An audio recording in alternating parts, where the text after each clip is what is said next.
On ne perd pas de temps, on rentre dans le vif du sujet. Voici notre dossier du jour sur le site d'Action.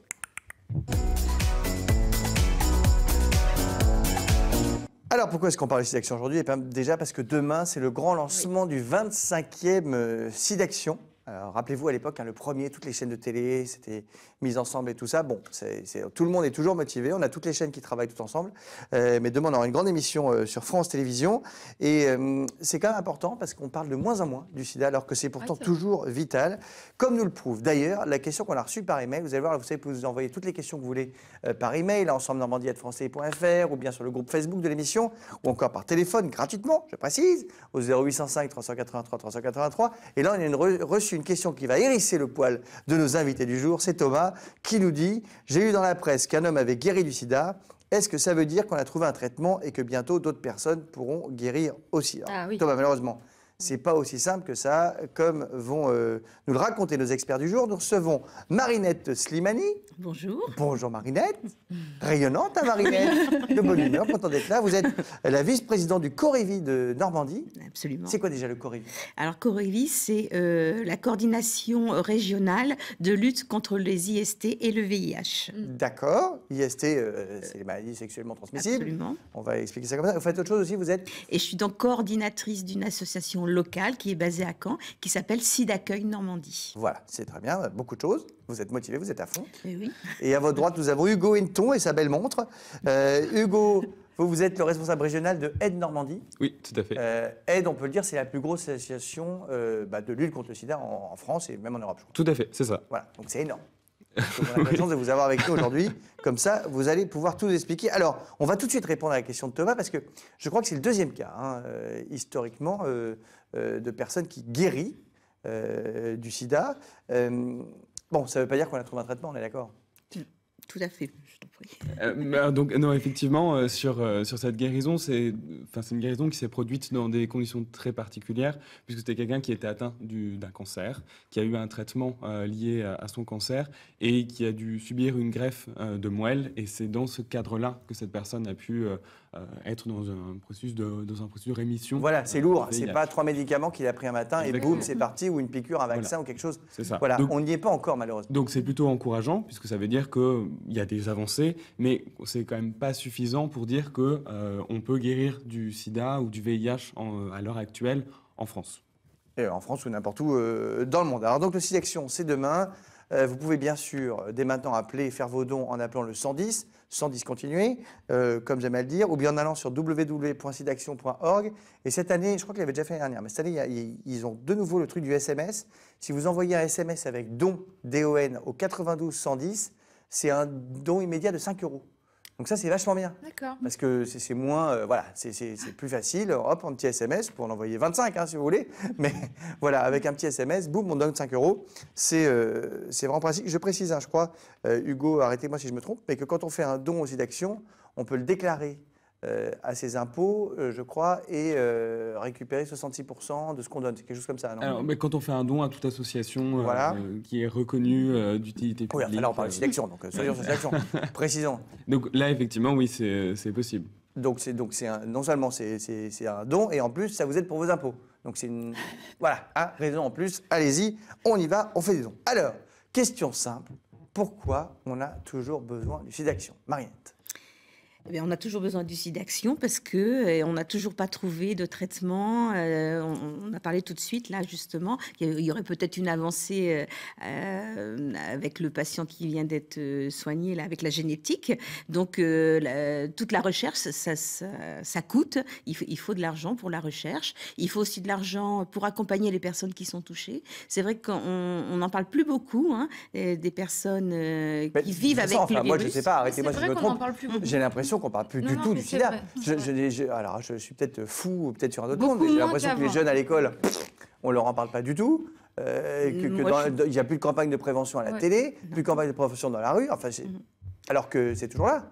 Absolument que c'est toujours là, bien évidemment, mais oui, ça s'est un petit peu banalisé. Voilà, on en parle très peu. Ici, sur notre territoire en France, on va en parler 2 fois dans l'année. Effectivement, les journées SIDAction, ça fait émerger un petit peu la cause. Et puis au moment de la journée mondiale, le 1er décembre, mais entre-temps, Il se passe rien. Alors il faut Pas dire que grand-chose. grâce, entre autres, au SIDAction, mais bon, grâce à des progrès mondiaux, mais c'est vrai que le SIDAction a beaucoup aidé pour la recherche, et c'est pour ça que c'est une bonne chose. On salue d'ailleurs Pierre Berger, qui est plus de ce monde, mais qui a lancé tout ça avec Lynn Renaud et qui s'est battu comme un fou pour que ça existe. C'est vrai qu'on vit beaucoup mieux du sida aujourd'hui, quand même. C'est un progrès, mais c'est pas simple. Voilà, les gens se disent ah bah non, mais maintenant qu'on a le sida, on vit. Mais enfin, c'est quand même un traitement qui est lourd. C'est pas qu'on prend une vitamine C tous les matins pour aller au travail, Hugo. Oui, alors, effectivement, c'est le cas. Après, il faut quand même noter que grâce à la recherche, on a réussi à faire en sorte quand même que les personnes séropositives puissent vivre correctement et vivre un peu comme tout un chacun, comme une personne séronégative, avec évidemment des spécificités liées à la maladie, et qui sont aussi toujours très discriminés. Et c'est aussi ça, un des vrais problèmes du VIH à l'heure actuelle, peut-être par rapport au VIH-Sida des années 90, où là, effectivement, on était plus dans quelque chose où on accompagnait les gens vers la mort, ce qui n'est plus le cas à l'heure actuelle. Et ça, on peut s'en féliciter, et c'est aussi grâce à la recherche. Parce qu'aujourd'hui, j'essaie de comprendre ce que vous dites, est-ce que quand on a le sida aujourd'hui, si on est traité, on ne meurt plus? C'est ça que vous dites? Quand on a le VIH, effectivement, à l'heure actuelle, si on est traité, on a la même espérance de vie qu'une personne séronégative. Ce qui est déjà un progrès de dingue. Exactement. Mais après, encore une fois, c'est quand même un traitement lourd. C'est quoi le traitement? Enfin, moi, je ne sais pas ce que c'est. Alors au début, ça s'appelait la trithérapie, les mais je crois traitements que maintenant... se sont améliorés aussi. La prise en charge médicale, elle s'est bien améliorée aussi pour les personnes. Mais ça s'appelait la trithérapie au début, je crois que maintenant, c'est... Alors, parce que tout le monde ne prend pas la trithérapie. Voilà, c'est ça. Voilà, c'est ça. Maintenant, on va sur des traitements avec une prise d'un comprimé par jour, par exemple. Ah oui. Dans pas très très longtemps, on va bientôt parler du traitement par injection. Donc, vous voyez, c'est quoi, c'est un traitement par injection? C'est-à-dire que voilà, ça sera une injection plutôt que d'avaler des comprimés. On aura. Moi, je crois que je préfère qu'avaler un comprimé plutôt qu'on fasse une injection. Ah oui, mais vous dites ça parce que vous n'êtes pas malade. Oui. Mais imaginez quelqu'un qui tous les jours, a ce rappel quand il avale son comprimé de sa mais là, maladie. ce serait pas tous les jours, du coup, l'injection? Non, ce ne sera pas tous les jours. Oui. Voilà. Effectivement, du coup, je vois l'intérêt. La prise en charge médicale s'est quand même bien améliorée pour les personnes. Leur qualité de vie s'est aussi un peu améliorée. Mais Hugo a eu raison de le souligner. Le gros problème aujourd'hui, c'est la discrimination face à la maladie. Dans la population générale, on est encore dans les représentations des années 90.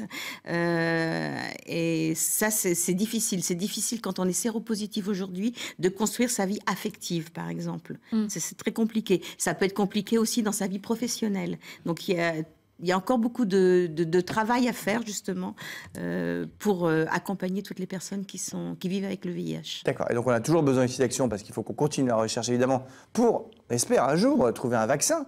Peut-être quelque chose qui permette de ne plus attraper cette maladie. Aujourd'hui, il y a des progrès qui sont faits dans ce sens. Il y a un truc qui s'appelle la PrEP.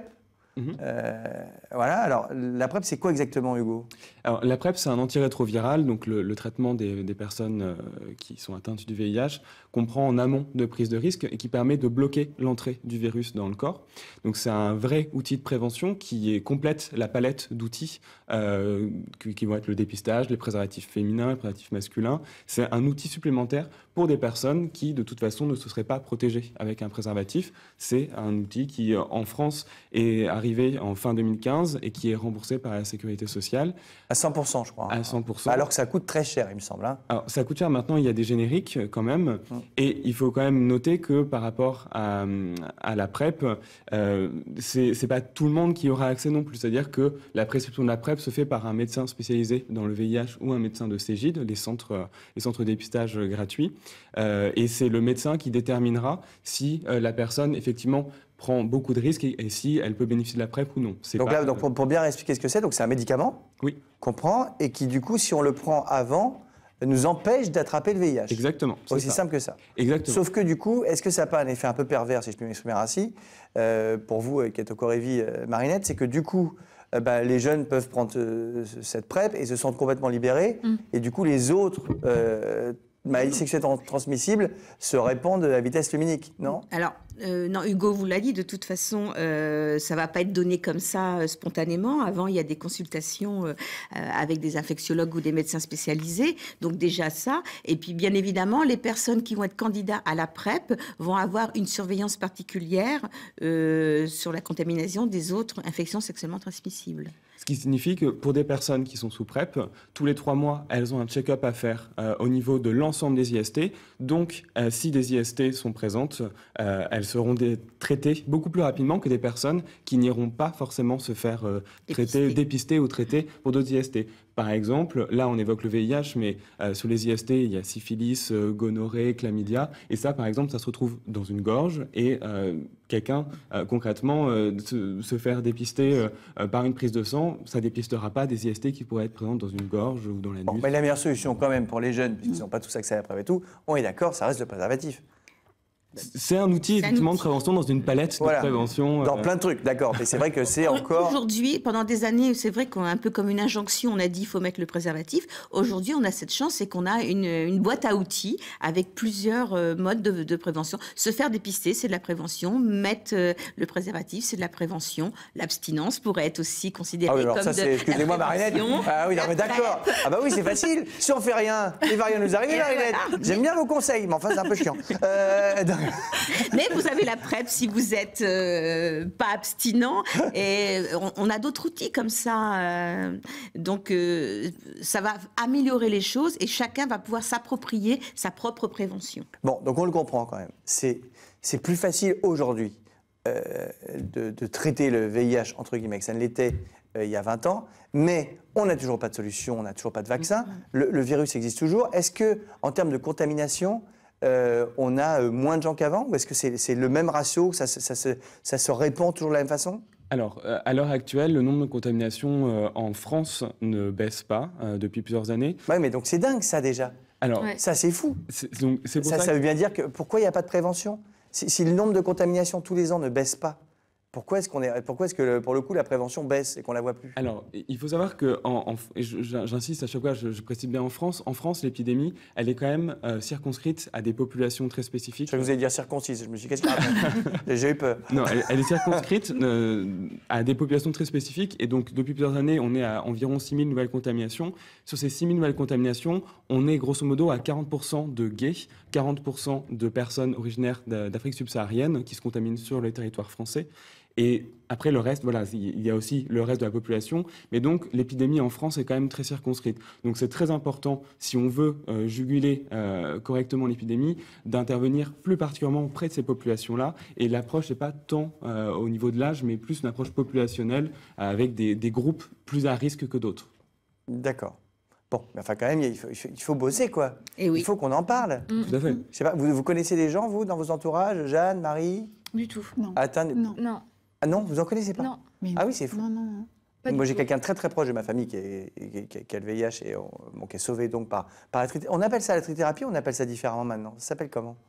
Un traitement antirétroviral, voilà, c'est ça. Sachant que maintenant, ce qu'il faut préciser, et ça c'est aussi quelque chose de très important, on ne l'a pas dit avant, mais maintenant une personne séropositive sous traitement, non seulement la même espérance de vie qu'une personne séronégative, mais elle est également non contaminante. Oui. Et ça veut dire qu'elle ne transmet plus. Oui. Maintenant, quand on est traité, on ne peut plus transmettre le virus. Alors, et ça, c'est encore un énorme progrès. Ça fait partie de la boîte à outils dont je vous parlais tout à l'heure. Voilà. Oui. Effectivement, une personne séropositive sous traitement, si elle prend bien son traitement tous les jours, qu'elle a une charge virale indétectable et pas d'autres IST, cette personne séropositive peut avoir des rapports non protégés et ne contaminera pas. Et ça, c'est vraiment, effectivement, c'est un énorme progrès. une donnée très importante. Et c'est grâce à la recherche qu'on... Donc, c'est grâce au SIDAction. Exactement. Donc, on a envie que tout le monde se connecte demain, donne des sous. Je crois qu'on a... Arrêtez-moi si je me trompe, je crois qu'on a le petit clip de présentation du SIDAction. En bref, on peut en régie. Tac, tac, tac. Si on l'a, je veux bien qu'on le diffuse. Diffusons-le. Allons-y, on est parti.